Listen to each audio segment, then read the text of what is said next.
Lakers, mga barangay Lakers. Talo tayo kahit anong gawin natin.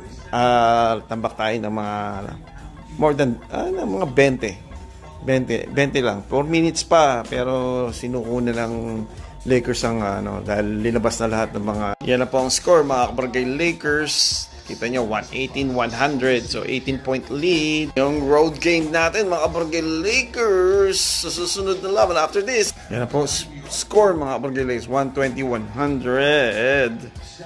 Pinasok na po yung mga, alam mo na, 15-point lead po. Yan na po, 20-point lead. Lamang po, naging 17-point lead na lang. Nag 3 points po si... Yan po. Okay, like, comment, and share. Manalo matalo mga barangay Lakers. Raptors na susunod na kalaban nila. Road game na po. At subscribe kayo dyan at follow Facebook and YouTube po mga barangay Lakers. Salamat po sa